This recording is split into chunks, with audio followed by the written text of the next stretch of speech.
ಎಲ್ಲರಿಗೂ ನಮಸ್ಕಾರ. ಮ್,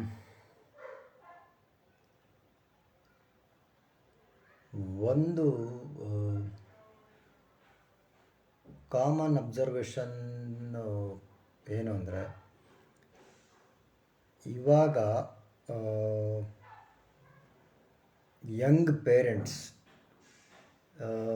ಸ್ವಲ್ಪ ರಿಸ್ಕ್ ತಗೊಂಡು ಸರಿಯಾದ ಜೀವನ ನಡೆಸಲಿಲ್ಲ ಅಂದರೆ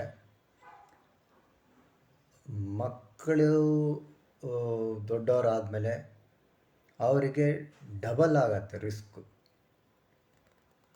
ಸೊ ನಾವು ಏನೆಲ್ಲ ಇಗ್ನೋರ್ ಮಾಡಿಕೊಂಡು ಅಡ್ಜಸ್ಟ್ ಮಾಡಿಕೊಂಡು ಇದೋಗಿರ್ತೀವೋ ಅದು ಮಕ್ಕಳುಗಳಿಗೆ ಅದು ಗೊತ್ತಾಗಲ್ಲ. ಸೊ ಅವರು ಮತ್ತೆ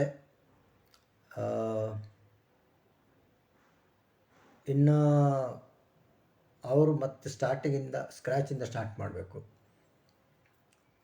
ಸೊ ಒಳ್ಳೆ ಪೇರೆಂಟ್ ಆಗೋದು ಹೇಗೆ ಅನ್ನೋದು ಅದನ್ನು ಹೇಳಿದ್ರೆ ಆಗಲ್ಲ, ಅದು ಪ್ರಾಕ್ಟೀಸಲ್ಲಿ ಇದು ಮಾಡಬೇಕು. ಜೊತೆಗೆ ಇದ್ದು ಅವರಿಗೆ ಕೇಳಿದ್ದೆಲ್ಲ ಕೊಡಿಸ್ತಾ, ಅವರಿಗೆ ಅವ್ರಿಗೆ ಇಷ್ಟ ಆಗಿದ್ದೆ ಎಲ್ಲ ಇದು ಮಾಡ್ತಾ, ಎಲ್ಲೋ ಒಂದು ಕಡೆ ಅವ್ರು ಏನು ಸತ್ಯ ಅಂತ ತಿಳ್ಕೊಬೇಕು ಅದನ್ನು ಆಮೇಲೆ ಅವರೇ ತಿಳ್ಕೊಳ್ತಾರೆ. ಆ ಥರ ಇಗ್ನೋರ್ ಮಾಡ್ಕೊಳ್ತಾ ಬಂದರೆ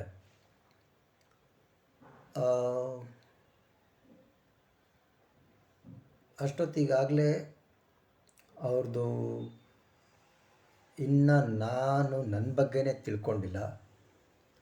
ಆವಾಗಲೇ ಅವರು ಇನ್ನು ಅವ್ರ ಬಗ್ಗೆ ತಿಳ್ಕೊಳೋದ್ರೊಳಗೆ ಅವ್ರಿಗೊಂದು ಮದುವೆ ಏಜಿಗೆ ಬಂದಿರ್ತಾರೆ. ಸೊ ಇವ್ರ ಬಗ್ಗೆನೇ ಇನ್ನೂ ತಿಳ್ಕೊಂಡಿಲ್ಲ. ಆಗಲೇ ಇನ್ನೊಂದು ರಿಲೇಷನ್ ಬಂದಾಗ ಅದು ಇನ್ನಷ್ಟು ಕನ್ಫ್ಯೂಷನ್ಗಳನ್ನ ಕ್ರಿಯೇಟ್ ಮಾಡ್ತಾ ಇರೋದು ಇವಾಗ ಎಲ್ಲ ಕಡೆ ನೋಡ್ತಾ ಇದ್ದೀವಿ. ಲೈಕ್ ಮೊದಲು ಜನ್ರೇಷನ್ನವ್ರ ಥರ ಇವಾಗಿನ ಜನ್ರೇಷನವ್ರು ಆ ಥರ ಯೋಚನೆ ಮಾಡ್ತಲ್ಲ, ಬದಲಾಗಿದೆ. ಅದು ಏನು ಬದಲಾವಣೆ ಆಗಿದೆ ಅದಕ್ಕೆ ಹೊಂದ್ಕೊಳಕ್ಕೂ ಕಷ್ಟ ಆಗ್ತಿದೆ ಇವಾಗಿನ ಜನ್ರೇಷನವರಿಗೆ. ಈ ಕಡೆ ಒಟ್ಟಿಗೆನೂ ಇರೋಕ್ಕಾಗ್ತಾಯಿಲ್ಲ, ಬೇರೆ ಆಗೋಕ್ಕೆ ಸಮಾಜದ ಒತ್ತಡ. ಸೊ ಈ ಎಲ್ಲ ಇದರ ಮಧ್ಯ 4, 5, 6 ವರ್ಷ ಮಗು ಅವ್ರ ಕಡೆ ಬೆಳವಣಿಗೆ ಇದರಲ್ಲಿ ಅವ್ರ ಕಡೆ ಯಾವುದೂ ಸರಿಯಾಗಿ ಗಮನ ಕೊಡೋಕ್ಕಾಗಲ್ಲ.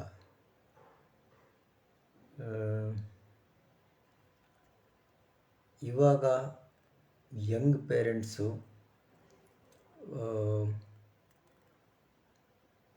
ಸ್ವಲ್ಪ ರಿಸ್ಕ್ ತೊಗೊಬೇಕು. ಮಕ್ಕಳು ನಿಮ್ಮ ಬಗ್ಗೆನೂ ತಿಳ್ಕೊಬೇಕು, ಮಕ್ಕಳಿಗೂ ಆ ಏಜಿಗೆ ಏನು ತಿಳ್ಕೊಬೇಕು ಅದಕ್ಕೆ ಅವರಿಗೆ ಅವಕಾಶ ಮಾಡಿಕೊಡ್ಬೇಕು.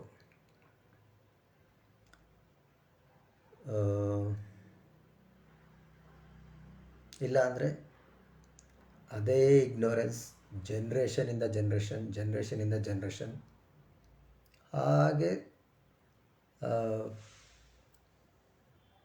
ಇದಾಗ್ತಾ ಹೋಗುತ್ತೆ. ಪ್ರತಿ ಜನ್ರೇಷನಲ್ಲೂ ಆ ರಿಸ್ಕು ಜಾಸ್ತಿ ಆಗ್ತಾನೆ ಹೋಗುತ್ತೆ. ಎಷ್ಟು ಇಗ್ನೋರು ಇದು ಮಾಡ್ತೀರೋ ಅಷ್ಟೇ ನೆಕ್ಸ್ಟ್ ಜನ್ರೇಷನಿಗೆ ರಿಸ್ಕ್ ಜಾಸ್ತಿ ಆಗುತ್ತೆ. ಸೊ